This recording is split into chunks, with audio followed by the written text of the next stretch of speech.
Hello everyone, तो कैसे हैं आप सब? बढ़िया। एक बार फिर स्वागत है आप सबका हॉर्टिकल्चर की महत्वपूर्ण objective type question solving video series में। तो आज अपन बात करने वाले हैं ओलेरीकल्चर, सब्जियों के अंदर सेकंड टॉपिक आलू के बारे में, जिसका वैज्ञानिक नाम है सोलेनम ट्यूबरोसम। तो आइए जानते हैं आलू के बारे में कुछ मजेदार चीजें, फिर उसी से रिलेटेड प्रतियोगिता परीक्षा में पूछे जाने वाले क्वेश्चन सोल्व करने की कोशिश करेंगे।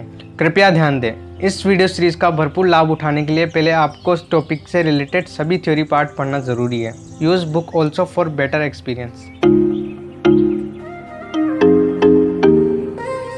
पटेटो यानी कि आलू, जिसे सब्जियों का राजा भी कहा जाता है। इतना ही नहीं, विश्व में सर्वाधिक उगाई जाने वाली सब्जियों में से एक है आलू। सब्जी के अलावा इससे चिप्स बनाते हैं, कुरकुरे बनाते हैं, फ्रेंच फ्राइज बनाते हैं, क्योंकि आलू एक प्रकार की कार्बोहाइड्रेट से भरपूर सब्जी है। चलिए आलू में प्रतियोगिता परीक्षा में पूछे जाने वाले क्वेश्चन प्रैक्टिस करते हैं और साथ में जानेंगे TSP यानी कि ट्रू पोटैटो सीड, सत्य आलू बीज के बारे में।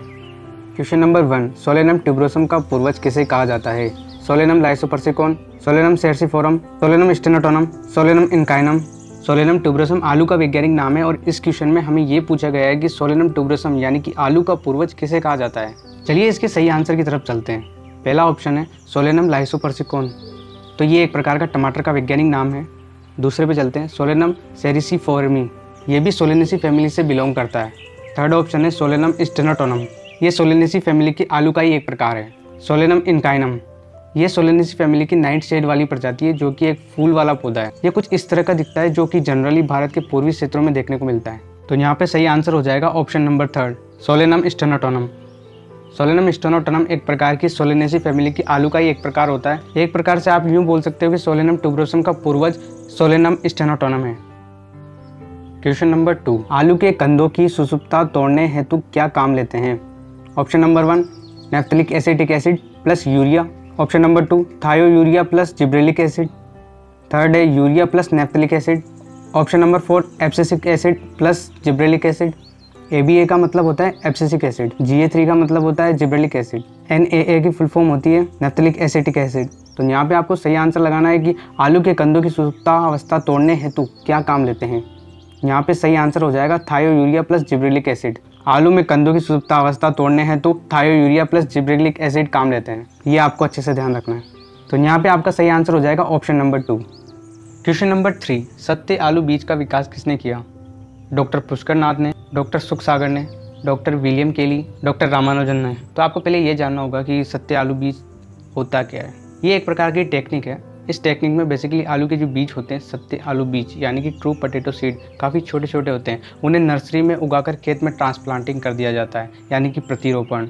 इससे आलू के बीज की जो प्रति हेक्टेयर बीज दर होती है वो कम लगती है, या एक प्रकार से ऐसे बोल सकते हो कि हमें आलू की बुआई के लिए जो बीज दर चाहिए होती है वो कम आवश्यकता होती है। इस केस में हमें सिर्फ 100 से 150 ग्राम प्रति हेक्टेयर बीज दर की आवश्यकता होती है। अब ये जो टेक्निक है सत्य आलू बीज, इसको विकसित करने का श्रेय जाता है डॉक्टर रामानुजन को, यानी कि इन्होंने TPS की खोज की। वैसे जनरली हम आलू के कंदों की बुआई करते हैं खेतों में, पर इस टेक्निक के माध्यम से आलू के बीज तैयार करके देश को आत्मनिर्भर बनाने की कोशिश की जा रही है। अभी वैसे ये आलू के बीज किसानों को नहीं दिए जाते, क्योंकि अभी इन पर सिर्फ ट्रायल चल रहा है, वो भी वैज्ञानिकों द्वारा। इस टेक्निक से फायदा ये रहेगा कि देश के करोड़ों रुपए बचाए जा सकते हैं इस टेक्निक के माध्यम से। तो क्वेश्चन भी यही है, सत्य आलू बीज का विकास किसने किया? तो यहाँ पे सही आंसर हो जाएगा doctor Ramanujan, option number 4। Question number 4, कौन सा रूपांतरित तने का उदाहरण नहीं है? आलू, प्याज, हल्दी, गाजर। आलू एक प्रकार से कंद है। ये तने का रूपांतरण होता है, जो कि भूमि में भोजन संग्रहण करके मोटा हो जाता है और अपने समान ही एक नया पौधा तैयार करता है। इसी तरह प्याज भी एक प्रकार का शल्क कंद है, यानी कि बल्ब है। ये तस्तरी नुमा तना होता है, जो कि पंखों के रूप में वृद्धि करता है और भोजन संग्रहण करके मोटा हो जाता है, जिसका ये जो बाहरी आवरण होता है वो पतली झिल्ली नुमा परत से ढका होता है। हल्दी एक प्रकार की प्रकंद या राइजोम है। यह भी एक प्रकार से तने का रूपांतरण होता है, जो भूमि में क्षैतिज रूप से वृद्धि करता है और अपनी पर्व और पर्व संधियों द्वारा नियमित वृद्धि करता रहता है। उदाहरण के लिए केला हो गया, अदरक हो गया, हल्दी हो गया, ये सब प्रकंद या राइजोम के उदाहरण हैं। अब लास्ट में आता है गाजर। गाजर तने का रूपांतरण नहीं है, बल्कि एक प्रकार की जड़ है, जिसे हम कोनिफॉर्म बोलते हैं। तो यहाँ पे सही आंसर हो जाएगा 4th ऑप्शन, गाजर। गाजर ही एकमात्र ऐसा ऑप्शन है जो तने का रूपांतरण नहीं है। क्वेश्चन नंबर 5, आलू की खेती के लिए उपयुक्त मृदा pH होना चाहिए? 4.5 से 5.5, 5.5 से 6.5, या 7.5 से 8.5, या फिर 8.5 से अधिक। तो आपको बताना है कि आलू की खेती के लिए उपयुक्त मृदा pH क्या होना चाहिए। दोस्तों वैज्ञानिक तौर पर आलू की खेती करने के लिए हमें हल्की अम्लीय मृदा की आवश्यकता होती है। जिसका पीएच होना चाहिए 5.5 से 6.5। तो यहाँ पे आपका सही आंसर हो जाएगा सेकंड नंबर, 5.5 से 6.5 आपका सही आंसर है। आलू की खेती के लिए उपयुक्त मृदा पीएच होना चाहिए 5.5 से 6.5 होना चाहिए, यानी कि हल्की अम्लीय मृदा। क्वेश्चन नंबर 6, सत्ते आलू बीज टीपीएस की बीज दर प्रति हेक्टेयर कितनी होनी चाहिए? 20 से 40 ग्राम, 50 से 60 ग्राम, 100 से 150 ग्राम, 200 से 250 ग्राम। तो इस क्वेश्चन में आपको टीपीएस की बीज दर प्रति हेक्टेयर के हिसाब से पूछी है और इसका सही आंसर मैं आपको पहले ही बता चुका हूँ। 100 से 150 ग्राम प्रति हेक्टेयर की आवश्यकता होती है टीपीएस की बुआई करने के लिए प्रति हेक्टेयर के हिसाब से। तो यहाँ पे आपका सही आंसर हो जाएगा 100 से 150 ग्राम। ऑप्शन नंबर 3 सही है। क्वेश्चन नंबर 7, आलू के कंदों में हरापन यानी कि ग्रीनिंग किसके कारण होती है? सोलेनिन के कारण, सेफोनिन के कारण, स्टार्च के कारण या फेरिना के कारण? तो आपको बताना है कि आलू के कंदों में जो हरापन देखने को मिलता है हमें, वो किसके कारण होता है। दोस्तों, आलू में जो हरापन होता है वो सूर्य की किरणों से सीधे संपर्क में आने से आलू हरे हो जाते हैं, यानी कि आलू में एक विषैला तत्व बनना शुरू हो जाता है जिसका नाम है सोलेनिन। तो यहाँ पे आपका सही आंसर हो जाएगा सोलेनिन। ऑप्शन नंबर 1, आलू के कंदों में हरापन का जिम्मेदार है सोलेनिन, जो एक प्रकार का विषैला तत्व है। क्वेश्चन नंबर 8, आलू में आकर्ण ट्यूबर निर्माण हेतु उपयुक्त तापमान है 10 से 12 डिग्री सेल्सियस, 14 से 17 डिग्री सेल्सियस, 21 से 23 डिग्री सेल्सियस या 17 से 19 डिग्री सेल्सियस। तो यहाँ पे आपको पूछा है कि आलू के अंदर ट्यूबर निर्माण हेतु उपयुक्त आदर्श तापमान क्या होना चाहिए। तो दोस्तों, आलू की खेती हम जब करते हैं तो इसके ट्यूबर निर्माण हेतु हमें 17 से 19 डिग्री सेल्सियस तापमान की आवश्यकता होती है। तो यहाँ पे आपका सही आंसर हो जाएगा क्वेश्चन नंबर 4, 17 से 19 डिग्री सेल्सियस। इसके साथ मैं आपको एक लाइन और बताना चाहूँगा, जब तापमान धीरे धीरे बढ़ता है 30 डिग्री सेल्सियस से ऊपर जाता है तो आलू में कंद निर्माण बंद हो जाता है। तो इस प्रकार के भी क्वेश्चन आपको देखने को मिलेंगे कि आलू के अंदर कंद निर्माण कब बंद हो जाता है, तो आपको 30 डिग्री सेल्सियस वहाँ पर सही करके आना है। क्वेश्चन नंबर 9, आलू में ब्लैक हर्ट काला हृदय देह विकार किसके कारण होता है? नाइट्रोजन की कमी के कारण, नाइट्रोजन की अधिकता के कारण, भंडारण में ओटो की कमी के कारण या बोरोन की कमी के कारण? तो आपको पहले ये समझना होगा कि ब्लैक हर्ट काला हृदय देह विकार आलू में किस तरह का होता है। ये कुछ इस तरह का होता है, देखो। तो अब मैं आपको बताता हूँ कि ये होता क्यों है। भंडारण करते समय वेंटिलेशन की कमी के कारण आलू में ब्लैक हर्ट देह विकार हो जाता है, यानी कि आलू को काटने पर अंदर से काला काला हो जाता है, कुछ इस तरह। तो यहाँ पे आपका सही आंसर हो जाएगा भंडारण में ओटो की कमी के कारण आलू में ब्लैक हर्ट काला हृदय देह विकार होता है। क्वेश्चन नंबर 10, आलू की भयंकर बीमारी जिसके कारण आयरलैंड का अकाल आयरिश फेमाइन पड़ा था। पहला ऑप्शन अगेती अंगमारी, पछेती अंगमारी, mosaic virus, leaf curl virus. दोस्तों, अपने सिलेबस में 2 अकाल बड़े फेमस हैं। पहला है आयरिश फेमाइन, दूसरा है बंगाल फेमाइन। आयरलैंड के अकाल के टाइम आलू में एक भयंकर बीमारी फैली थी जिसे आज हम पछेती अंगमारी के नाम से जानते हैं। तो यहाँ पे आपका सही आंसर हो जाएगा ऑप्शन नंबर 2, पछेती अंगमारी। तो पछेती अंगमारी ही आलू की भयंकर बीमारी है जिसके कारण आयरलैंड का अकाल बढ़ा, जिसे हम आयरिश फेमाइन के नाम से भी जानते हैं। कौन सा कथन असत्य है? आलू की खेती मुख्य मैदानी क्षेत्रों में की जाती है, बिल्कुल सही। दूसरा है पोटैटो ट्यूबर मोथ आलू का मुख्य कीट है, ये भी सही है। इस कीट का वैज्ञानिक नाम थोरियम ओपरकुलेला है, ये भी सही है। ये कीट केवल भंडारण के समय नुकसान करता है। ऑप्शन नंबर 4 गलत है। ये कीट आलू का इतना भयंकर कीट है जो कि उत्पादन में 30 से लेकर 70% तक कमी ला देता है, इतना भयंकर कीट है। तो यहाँ पे आपका सही आंसर हो जाएगा option number 4। Question number 12, seed plot technique का विकास किसने किया?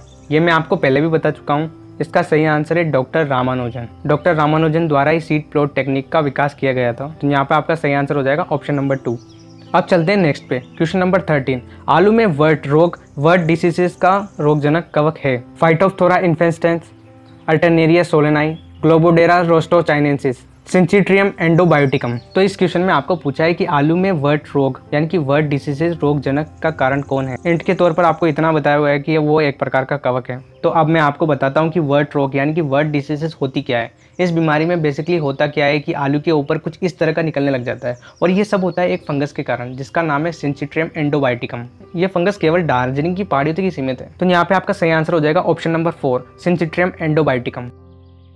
क्वेश्चन नंबर 14, आलू में कार्बोहाइड्रेट किस रूप में पाया जाता है? ग्लूकोज के रूप में, स्टार्च के रूप में, लैक्टोज के रूप में, फ्रक्टोज के रूप में, किस रूप में पाया जाता है? तो आपको बताना है कि आलू में कार्बोहाइड्रेट किस रूप में पाया जाता है। आलू में जो कार्बोहाइड्रेट होता है वो स्टार्च के रूप में संचित होता है। तो आपका यहाँ पे सही आंसर हो जाएगा स्टार्च। क्वेश्चन नंबर 15, आलू की पछेती किस्मों का युग्म है। तो आपको यहाँ पे आलू की पछेती किस्मों का युग्म छांटना है। Option number 1, कोफरी Ashoka, कोफरी Chandramukhi. दूसरा है कोफरी बादशाह, कोफरी चमत्कार। तीसरा है कोफरी सीतमान, कोफरी अलंकार ऑप्शन नंबर 4 कुफरी सिंदूरी कुफरी देवा। ये कुफरी देवा नहीं है, कुफरी मेगा है, ये थोड़ा करेक्ट कर लेना इसको। तो इस क्वेश्चन का सही आंसर हो जाएगा आपका कुफरी सिंदूरी कुफरी मेगा। ये दोनों किस्में ऐसी है जो कि आलू की 25 किस्मों में अंदर आती है। यहाँ पे आपका सही आंसर हो जाएगा ऑप्शन नंबर 4। क्वेश्चन नंबर 16 केंद्रीय आलू अनुसंधान संस्थान कहाँ पर स्थित है? कुफरी शिमला हिमाचल प्रदेश, डुमाडा अजमेर, केसरगोड़ केरल, मैसूर कर्नाटक। तो दिया हुआ क्वेश्चन ये पूछ रहा है कि केंद्रीय आलू अनुसंधान संस्थान कहाँ पर स्थित है। आलू की हर किस्म के अंदर आपको कुफरी शब्द आगे लगा हुआ जरूर मिलेगा, इसलिए आपको पहचानने में और जानने में बिल्कुल भी गलती नहीं करनी। उनके हर किस्म के आगे कुफरी लगा हुआ है, तो आपको पहचान जाना है जहाँ पे आपको कुफरी शब्द दिखे, यानी कि आलू की किस्म है वो। तो यहाँ पे आपका सही आंसर हो जाएगा कुफरी शिमला हिमाचल प्रदेश। केंद्रीय आलू अनुसंधान संस्थान कहाँ पर स्थित है? कुफरी के अंदर। क्वेश्चन नंबर 17 संयुक्त राष्ट्र ने अंतर्राष्ट्रीय आलू वर्ष के रूप में किस वर्ष को मनाया? 2004 को, 2006 को, 2008 को या 2010 को? तो यहाँ पे आपका सही आंसर हो जाएगा 2008। 2008 को संयुक्त राष्ट्र ने यानी कि यूनाइटेड नेशन ने अंतर्राष्ट्रीय आलू वर्ष के रूप में मनाया था। तो आपका सही आंसर हो जाएगा ऑप्शन नंबर 3 2008। क्वेश्चन नंबर 18 आलू में लगने वाले गोल्डन सिस्ट सूत्रकृमि का क्या नाम है? ग्लोबोडेरा रोस्टोचाइनेंसिस, मेलोडोगाइनी इनकोग्निटा, टाइलेंकुलस सेमीपेंट्रेंस, रेडोफोलस सिमिलिस। अब ये जो गोल्डन सिस्ट सूत्रकृमि होता है वो कुछ इस तरह का दिखाई देता है, आप फोटो में देख सकते हो। ये एक प्रकार का आलू में लगने वाला सूत्रकृमि है जिसका नाम है ग्लोबोडेरा रोस्टोचाइनेंसिस। तो यहाँ पे आपका सही आंसर हो जाएगा option number 1 Globodera rostochiensis. Question number 19 Bengal का अकाल का संबंध किस रोग से है? आलू का पचेती अंगमारी, धान का भूरी पत्ती धब्बा रोग, केले का पनामा विल्ट, अंगूर का मृदुल रोमिल आसिता। तो यहाँ पे आपको सही आंसर बताना है कि बंगाल में जो अकाल पड़ा था उसका संबंध किस रोग से है। दोस्तों सन 1949 में बंगाल में एक भयंकर अकाल पड़ा था। इसका कारण एक कवक जनित रोग था जो कि धान की भूरी पत्ती धब्बा रोग के कारण बना था। इस अकाल को बंगाल फेमाइन के नाम से भी जाना जाता है और इस कवक का नाम था हेलमिथोस्पोरियम ओराइजी। तो यहाँ पे आपका सही आंसर हो जाएगा ऑप्शन नंबर 2 धान का भूरी पत्ती धब्बा रोग। क्वेश्चन नंबर 20 आलू में भंडारण में होने वाले अंकुरण को रोकने के लिए किस रसायन का प्रयोग किया जाता है? मैलिक हाइड्रोजाइड का, एब्सिसिक एसिड का या CIPC का या 1 और 3 दोनों का? जब हम आलू का भंडारण करते हैं तो उस टाइम पे आलू अंकुरित होना स्टार्ट हो जाते हैं, तो उस अंकुरण को रोकने के लिए किस रसायन का प्रयोग किया जाता है? मैलिक हाइड्रोजाइड का भी उपयोग किया जाता है, CIPC का भी उपयोग किया जाता है। अब मैलिक हाइड्रोजाइड का उपयोग तो प्याज और आलू दोनों के लिए अंकुरण को रोकने के लिए किया जाता है, पर ये जो CIPC है ये पूरे विश्व में आलू को अंकुरण रोकने के लिए काम में लिया जाता है। CIPC का मतलब होता है आइसोप्रोपिल N3 क्लोरोफिल कार्बोमेट। कार्बोनेट नहीं होता, कार्बोमेट होता है। Isopropyl N3 chlorophyll कार्बोमेट। यहाँ पे आपका सही आंसर हो जाएगा ऑप्शन नंबर 4। क्वेश्चन नंबर 21 इन दोनों सूचियों में से आपको सही उत्तर का चयन करना है। सूची फर्स्ट में आपको कुछ चीजें दी हुई है, उसका मिलान करना है आपको सूची सेकंड से। तो पहला है आलू की पचेती अंगमारी, वो किसके कारण होती है? सर्वाधिक आलू उत्पादन कहाँ होता है? चिप्स हेतु उपयुक्त किस्म है। ऑप्शन नंबर 4 है ब्लैक स्कर्फ फ्रॉग, किसके कारण होता है? तो आपको सूची फर्स्ट पढ़ के सूची सेकंड से मिलाना है। तो यहाँ पे पहला ही ऑप्शन सही है, आलू की पचेती अंगमारी फाइटोप्थोरा इन्फेस्टेंस के कारण होती है। ऑप्शन नंबर 2 सर्वाधिक आलू उत्पादन कहाँ होता है? तो इसका सही आंसर हो जाएगा आपका उत्तर प्रदेश। सर्वाधिक आलू उत्पादन कहाँ होता है? उत्तर प्रदेश में होता है। तो यहाँ पे आपका सही आंसर हो जाएगा उत्तर प्रदेश। उत्तर प्रदेश में ही सर्वाधिक आलू उत्पादन होता है भारत में। चिप्स हेतु उपयुक्त किस्म कौन सी है? तो इसका सही आंसर हो जाएगा कुफरी चिप्सोना फर्स्ट। आलू में चिप्स बनाने हेतु कुफरी चिप्सोना किस्म का उपयोग किया जाता है, क्योंकि एक प्रकार से चिप्स बनाने तो उपयुक्त किस्म मानी जाती है। ब्लैक स्कर्फ रोग राइजोक्टोनिया सोलेनाई के कारण होता है। पहले का है A, दूसरे का है D, थर्ड का है B और फोर्थ का है C। तो ये आपका सही आंसर है ऑप्शन नंबर 3। तो आज के लिए बस इतना ही। अगर आपको वीडियो पसंद आया हो तो अपने यार दोस्तों को भी शेयर कर दो यार। दोस्तों मोटिवेशन एक ऐसी चीज़ है जो हम सभी की लाइफ में फ्यूल का काम करती है। अगर आपको हमारे द्वारा बनाई गई हॉर्टिकल्चर वीडियोस पसंद आ रही है तो आप हमें इसी तरह सपोर्ट करते रहिए, ताकि मेरी पूरी टीम को मोटिवेशन मिलती रहे और हम सब आपके लिए एक से बढ़कर एक दमदार कंटेंट लाते रहें एक नए जोश के साथ। मिलते हैं एक नए टॉपिक के साथ, तब तक के लिए हरे कृष्ण।